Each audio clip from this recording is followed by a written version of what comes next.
guys, Ed here, aka Hutch566, and this is my video review of the Kar98K. It's a Dboys model, and it's a shell ejection, so when you pull the bolt back, the shells come out. And these particular shells here, as you can see, they've got a little nib in the end where you put the BB in, and the air gets pushed down here, so when in the chamber here, so when they're loaded, you go into here, and this piston fires a little burst of air through the bottom of the shell, and the BB comes flying out of the barrel. So yeah, it comes with a little, I'll say cleaning rod. I mean, you unscrew it there, and it's about, well, it's just that long really, and well, it's not really that useful to be honest. So I think it's just there for show. You got your flash hider here over the front sight, which you can actually take off, and a lot of the German army did used to do this.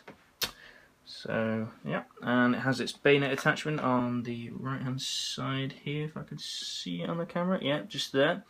And front sling mount, rear sights, which are adjustable actually for range. That, yeah. And under here, that's the little screw there that you change the hop up with. So let's just put that back down there. And it's actually spring loaded, this, so it'll come back down anyway.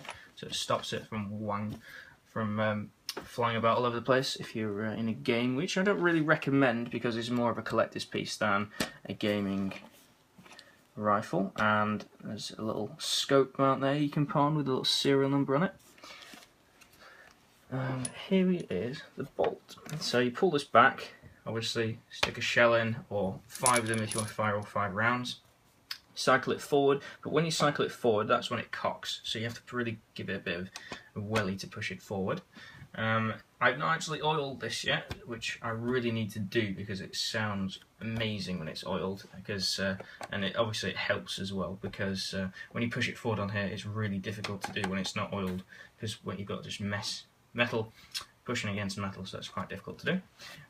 This here on the side is where you push it out like that, and you pull the bolt back, the bolt comes out so you can service it and whatnot. And you can also clean the barrel out as well when you do that. This is the safety mechanism on here, so this is in fire at the moment. Pull it all the way over to this side, it's on safe, so trigger cannot be pulled and the bolt cannot be moved upwards and pulled back. So let's just take that off. And the rear sling mount is just, rear sling mount is just here. So as you can see, you thread the sling through here, and then there's a little cutaway here which you put the leather strap on, and it's got like a little stopper there.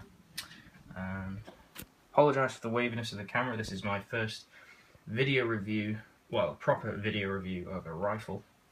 And let's just go to the front here so you can get a view of what it looks like at the other side. So there we are. And it comes with this little handbook, which surprisingly enough is in English. Hurrah! It's not in Chingly. Which is, so this shows you everything that's on the rifle. Just turn it over. I have cut my thumb yesterday, and it's so difficult to open things. So yeah, it's all in English there. See, you can actually get a little stripper clip, which does work on these. Hurrah! So it does keep to the historical accuracy, and you can actually get 5 shells, stick them straight in, and when you load them into this little particular bit here, just showing all the basic tips and tricks on how to use it, and this just shows you a brief overview of what the hop-up does as well. And as you can see, hop-up units there, and it tells you the directional indication on how to do that. Okay guys, so that concludes my video review for the Kar98K. Hope you enjoyed it, and well, please like and subscribe, and I'll be sure to put up some more videos of some other weapons that I have lying around. So thank you very much, and see you shortly, and watch your back on the battlefield.